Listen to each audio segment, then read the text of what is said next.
Good morning. Thanks everyone for coming. This is really cool. Oh, we have some sharing. Nice. Front row. Tons of space in the front row.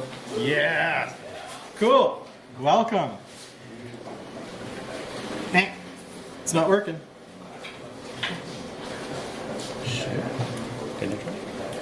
Hey, we go. So we're going to start the day off with some crowd participation.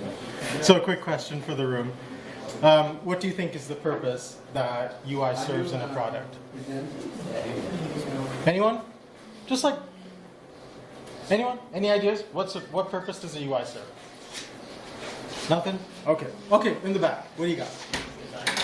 It's design? Yeah. Okay. Any other ideas? Communication. Communication is good. How the user interacts with it. Also good. Yeah, the interaction point. Yep. Makes it usable. Makes it usable. Cool. I like these answers. Some of you are designers, I can tell. Yeah? Okay, cool. Let's condense the ideas and come up with maybe a phrase we can agree on, which is it's the mechanism through which technology and its user both get to express their fullest potential. Does that kind of make sense? Yeah? Let's keep that in our minds as we go through the presentation and use this as a frame for the rest of the content. So good morning. My name is Ruwan Fernando. I've been in the AAA games industry now for over 15 years, and I've been a UX director since 2018. I've been really lucky to work with some of the biggest brands and IPs on the planet, and I've worked on over 30 projects for all the mainstream gaming platforms as well as the handheld platforms and Web3 and web. Now a quick disclaimer before any PMs rush the stage. I'm not suggesting that scalable design is a bad idea. I do believe that scalability is an important part of creating processes that are sustainable, especially in development. But because by definition a pitfall is an unseen hazard, those are the things I want to discuss as we go towards this goal of a scalable design system or a UI system. So I've noticed that they fall into three major categories. First of all, the obscuring of priorities, misallocation of resources, and the loss of agility. Let's get right into it. So when you say scalability, can you define what you mean by that? Scalability is the ability for a system to accommodate an expanding amount of content or to respond to external forces like market trends or user behaviors. So number of users? Is that Absolutely, of course. And the complexity of the content? 100%. And complexity of whatever functionality you might actually... I would imagine so, yeah. So this comes in two flavors. First of all, as developers, I think we are able to visualize our products in their most abundant form, right? But because we know it best. But often that comes at the cost of accepting what it currently is or how it's currently going to launch. So to prepare for year one at the cost of an effective day one is a critical mistake that I've seen a lot of live service products make, especially in the AAA gaming space. We focus on the long term as opposed to the immediate. We have a poor launch which then doesn't enable the rest of the milestones. The second flavor is losing sight of the user. Often a scalable system bloats because they are meant to ease development burdens. Now, I think this is a useful thing, and the effort is ultimately, though invisible to the user, it still generates some value for the production. But I have often seen developers lose focus of their customer, and in the pursuit of development convenience, they themselves become the customer. And now you're building something for a non-monetizing group. So building on the previous point, the misallocation of resources happens when priorities are confused. So scope is a great example of this because building a system without understanding, again, the scalable demands of the content or the need to pivot or the additional features it may need in the future becomes very difficult when it's kind of like asking for directions when you don't know what the destination is. So typically we call this winging it or building it while we're flying it. You usually feel this on the human resources side. Not that human resources, but human effort resources. Because scale implies more than just size. Scale begets complexity, and complexity creates edge cases. Edge cases require solutions, whether it's a 1% repro or 100% repro, and the cost explodes. Effort explodes. QC is needed, and you spend most of your time squashing bugs than you do creating features. And this robs the team of velocity and focus. So let's say you somehow managed to ignore the first two pitfalls and you've built a system that's perfectly future-proofed. You may still fall into pitfall number 3. Who's heard of that? Everyone know? Lots of nodding heads. Great. So simply put, the more you invest in something, the more reluctant you become to change it or abandon it, even in the face of evidence that it's the wrong solution. Therefore, you could say the path to most agility is to build a system that can progressively change versus one that captures every potential edge case in one fell swoop. So let me share a story from my own experience. Now, because this is games and we're heavily NDA'd, there's only so much I can say about it. But for the purpose of this discussion, just imagine it's like a cooking game, right? You pick some ingredients, you throw them in a pot, you hit the cook button, and voila, you're given a recipe. That's a good enough analogy for what the system was. So now, at launch, we expected to have around 200 to 300 ingredients. Sorry, at 12 months. But for launch, we knew we would have 30. The cost of each ingredient to design it, because they all interacted with every other ingredient, was quite high. So 30 was a manageable number. We got a ton of emergent content off of it. Now, we built a fairly simple UI system, one that categorized them into broad categories. There was simple sorting. It was a select and add to pot interaction. This was fine. This is exactly what we needed to facilitate the use of this much content. But is that where we stopped? Absolutely not. So under pressure from development, production pushed us towards engineering a future-proof design. The result was massively overscoped. Let me give you a tour. So not only are there subcategories now, there are filters, there's a search by name or property, and each of the subcategories allowed you to make a selection and then swap the categories so that selection is retained. And now we've also duplicated the add ingredient interface that was on the screen previous to it. Great. So the result was overscoped and bloated. Super kitchen sink approach. This was built in service of the convenience of development, but not in service of the user.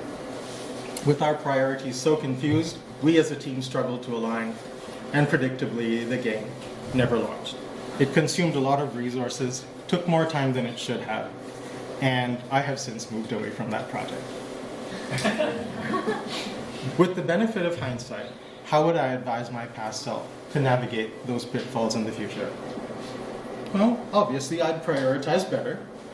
I'd invest in a long-term plan, but I'd never lose sight of my launch day. A focused and compelling day one experience really is the best way to guarantee the rest of your milestones. If you can work ahead, great, do that, but never compromise that first impression. The thing that keeps your product profitable and useful. In many ways, launch day is really a point of no return, right? It's when your idea, the way you understand it, it now is in the hands of the consumer, of the public. And its image is controlled by them. Its profits are controlled by them. Its virality is controlled by them. Your company's reputation is no longer in your hands. It is represented by your product. So to get the most out of this, I think you have to manage that first impression as much as you do the technology. And if you use that to your advantage, it can be a real good thing. Phased rollouts. This is a fairly common thing. It's that we usually call it milestones or stage gates. Typically something like this. You know a product is meant to grow, and you roughly have some idea of what those milestones are. And I would treat those milestones as an opportunity to deliver functionality, not just new features. So if you look at the diagram, in day one, we know that there's enough features to support 40 ingredients. Awesome. So by day 10, while there's new content dropping, there is no additional load on the system. So we can now leapfrog the development work for day 100, because we know on day 100 we're getting 50 more ingredients and a ton more features to manage that content. So while we're building the features, we're always keeping the roadmap in sight, but always preparing to support the next feature that drops, or the next content that drops, excuse me. I would build components, much like a design system. Guy in the room here is doing the talk next about design systems. Highly recommend attending it. I know I will. If you build a framework of instantiated objects or patterns, you gain the opportunity to make huge updates with minimal effort. Do this early enough, and you gain a lot of agility that allows for quick prototyping and for quick execution. Now, a few years ago, this would have not made the list, because what we used to do was we used to build a bunch of screens, then take components from it and create a system. This was super expensive, really hard to do, because we didn't have things like Figma, always online instantiated programs that allowed for design collaboration. Sales pitch, eh? But now that you have it, you'd be foolish not to use that to your advantage. So I would certainly lean on this. This may sound cliche, it may sound almost pointless to say, but the reason I'm saying it is that when you expect change, you learn not to fear it. If it's inevitable, then you expect it, and when you expect it, it isn't as scary. But the thing is, unforeseen factors can require us to pivot in really unexpected ways. The expected stuff like changes in tech, emergent trends, pandemics, I mean, these things happen. They're disruptive, absolutely. But then there's also other things like legal precedents that are being established in the CVAA, new ruling in the WCAG, that can have major punitive effects on your business if you don't respond to them in a fast way. So this is another reason, another area of focus. And let's face it, those that pivot survive, right? If you look at Netflix, they dominate their sector because they were so willing to pivot. They changed their entire offering. They read the room. They changed where it's available. They changed how it's available. They completely spread their vision towards who it's available to. And through multiple versions of its business, its technology, and its design, it has now become the model that everyone copies in this sector. So this is really important too. Iteration over perfection. I think as an industry, we have to move away from a one and done attitude when it comes to systems. I say this because there's simply too much pressure on design alone to deliver design iteration while being limited by inflexible plans and inflexible systems. Right. And I apologize if I've triggered all the designers in the room, but it's true. Design isn't the only area where iteration is required. Every part of doing business is about survival. So every discipline must respond to the demands of a growing product or a changing market, or the survival becomes very difficult. And I consider this to be very true. And I take a moment to speak on behalf of the other UX designers who have been included far too late in a production process, only to be told to make significant change, but don't change too much, and then be called disruptive for delivering their verdicts. Truly, there are few processes more wasteful than trying to design once something is built. This practice must end if we're to survive in an environment where the watermark for success not only changes, but grows ever higher every day. So let's think about this purely in UX terms, because this is a UX track after all.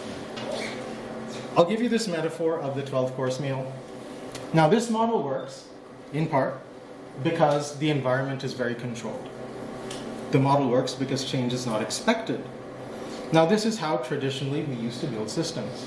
We know there's going to be 12 meals, put all the tools in front of them. Great?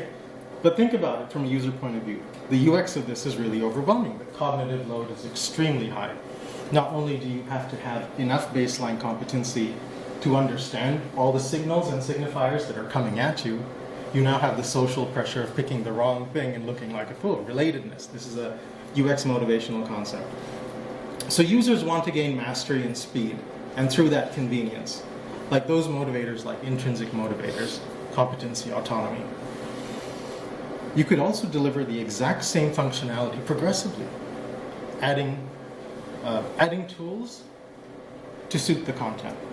This can be very focused. This allows you to be very, very flexible. So the details of the 12 courses are allowed to change midstream. You're allowed to respond to the feedback you're getting from your diner. Users are allowed to grow with the product as the product itself is revealing more of itself to the user. Cognitive load is very manageable, and mastery is easy to attain. This is honestly what design-first thinking actually is. It's to shorten the distance between what you have and what the user wants. The purpose of UX and UI within the dev process is to try and shorten this distance. And design, after all, is how the world experiences your product, no?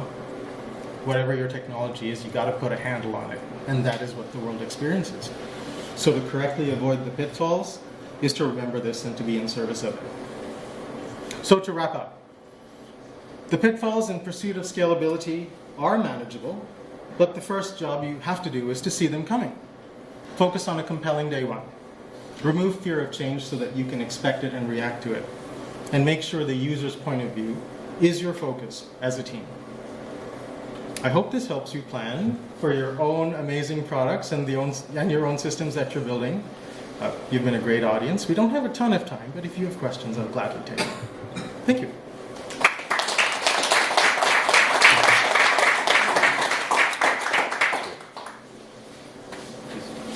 Questions? No?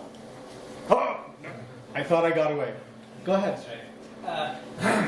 Like I mentioned the word agile there, but you made no reference to agile in a capital A kind of thing. The practice of planning? And I just meant, the formal agile methodology, which is now maybe a little bit passe or something. But, I think that might be why. I think the promise of agile was the ability to take this incredibly large feature and then break it down into a bunch of smaller manageable features, and now it's become water fragile. Do you know what I mean? It's like we're doing a bit reminds of me of the fact that before that there was, the waterfall, and agile was in opposition to that. And it's like any big formal system is almost going to fail. And part of the challenge I find working with people is not just explaining the complexity, but also helping them realize that they don't understand things. And we do have this, these eyes, and we're so focused on pictures, and everybody wants a nice picture and thinks that if they've got a picture of it, that it should be defined. And I'm just curious about that process of unlearning from the people you're engaging with there at the management level. If you have any thoughts about that process. That's brutal, because the language they use is completely different, right? This is why you need stratification in design, because a CEO, for example, will say, I want a game that does 80 on Metacritic. And you give that to a designer and say, go. What do I do? All the in-between steps are removed. So there are two things they understand. One is evidence, numbers, and the second thing is user feedback, because you can relate that to a sale. Right, so I'll relate that to my own industry. What we tend to have the most impact doing is testing regularly, right? Making it less us versus you sort of opinionated debate. And it's like, this is what the customer wants, like they're literally saying. Right? The second thing is, you have to demonstrate. We use Figma a lot now in the industry where we never used to. The idea of prototyping was a challenging thing because you had to get things into engine. Now with Figma you can really quickly get something on a controller. And I like to say if it's not written down, it's not real. But also if you can't feel it, it's theoretical. Right? All you're doing is having a theoretical debate until you can demonstrate something to them. So I think the more you can be sensory in how you explain and make a case, even if it's like black and white artwork, just being able to move around in the system tends to convince more people. Right? And then you couple that with evidence from user testing and they say, well, compared to the last version, this one seems to get people there 30% faster. That always helps. But I agree it's difficult to have those conversations because the language itself and the things that they prioritize as leadership tend to be different to what designers prioritize. I hope that helps. Anyone else? Okay, cool. Thank you. Thank you.